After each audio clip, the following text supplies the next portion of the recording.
Are you telling me you don't want to develop arthritis from 3-tick fishing to get some half-decent XP and crave a more interactive way to train your fishing? Thankfully, they released the fishing Todd, Tempoross. The only requirement to get started is 35 fishing, but I also recommend you have a play your own house to get some free construction experience. To get there, just take the boat south of the Alcarid Bank to travel to the ruins of Unka.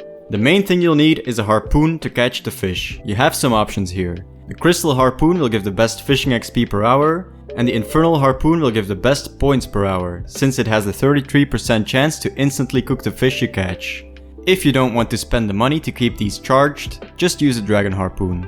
If you don't have access to the dragon harpoon, you can downgrade to bare-handed fishing, which will give you some strength XP, then the barb-tailed harpoon, or the worst option, a regular harpoon. For the rest of your gear, bring your angler's outfit for a small XP boost. You can also upgrade your angler's outfit at Tempoross for a nice extra perk, more on that later. If you're using a crystal harpoon, you'll also want to use the elven signet ring. So head over to World 422 or one of the other Tempoross worlds if you want to do this with other players, and hop on the boat to the west to get started. The boat will set sail in 30 seconds. Once you arrive at the island, grab 2 to 3 buckets from the crate on the ship and fill them with water from the watering pump. Also grab a rope and a hammer from the other crates. Then just run off the boat and go fish from the nearest fishing spot. Occasionally, a supreme fishing spot will spawn. Rune light will mark these green and it will have jumping fish over the fishing spot. When you fish from one of those spots, you have a chance to get double the fish, so always be on the lookout for these fishing spots. I turn my camera and zoom out so I can see most of the shore. After you caught a full inventory, you can cook them at the cooking shrine. Cooking, just like fletching in Wintertodt, is optional.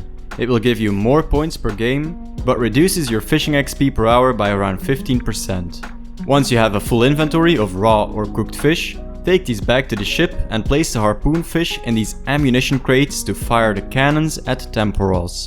Hitting him with these fish will lower his energy. You can check his energy level in the top left of your screen. Once he has lost all energy, you can damage his health pool by harpooning the whirlpool on the dock. While harpooning, he will regain his energy, and once he gets to 100%, you won't be able to damage him anymore. Usually you can bring him below 50% HP here, so you have to repeat this entire process one more time to get the kill. Your relaxing fishing trip will sometimes get interrupted by one of 3 events. For the first event, you'll receive a message saying that a colossal wave is closing in and your screen will turn blue. When this happens, you'll have to tether to the totem pole on the beach or to the mast in the ship. This will require you to have a rope on you. Simply click on the totem pole and hang on.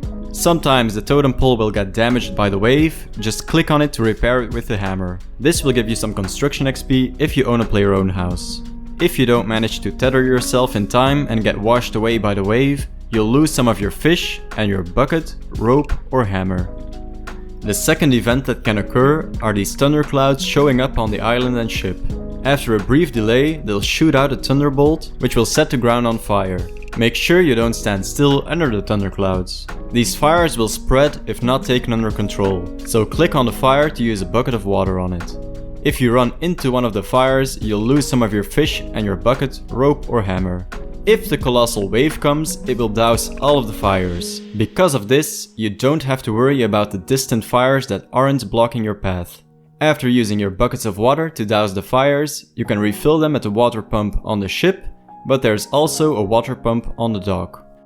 When you're putting your harpoon fish into the cannons, you'll want to watch out for the third and final special. Tempoross will shoot a water tornado targeted at one of the cannons, stunning the cannons and any players filling the cannon. Try to step away from the cannon so you don't get stunned.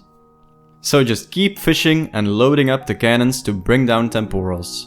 You don't get a lot of XP from fishing. You get most of your experience by loading the cannons and damaging Tempoross by harpooning the whirlpool. So prioritize harpooning whenever you can and try to load up all of your fish in the cannon before the game ends. For your efforts in killing Tempoross, you'll be granted some reward permits. These allow you to fish from the rewards pool with a net. The rewards scale with your fishing level, so it might be a good idea to save some of your permits until you have a higher fishing level. The most common reward is a stack of spirit flakes. Having these in your inventory while fishing will give a 50% chance to catch an extra fish, but will not grant any extra experience for that fish. They can also be used to turn your angler outfit into the spirit angler outfit. Each piece will cost 1200 spirit flakes to transform. The nice thing about having the full spirit angler outfit is that you no longer need to have a rope with you to tether to the mast, freeing an extra inventory space. Other rewards are the fish barrel, which can hold 28 fish in one inventory slot, kind of like the looting bag, the tome of water, which acts as an infinite source of water runes, and of course tiny tempor at a rate of 1 in 8,000 permits. So definitely go try out some Tempoross. Getting up to 100k fishing XP per hour while actually having fun feels so good, man. I know I'm never going back to barbarian fishing myself. If you still need a guide for any of the other skilling bosses, go check out the playlist on screen now. Thanks for watching. See ya!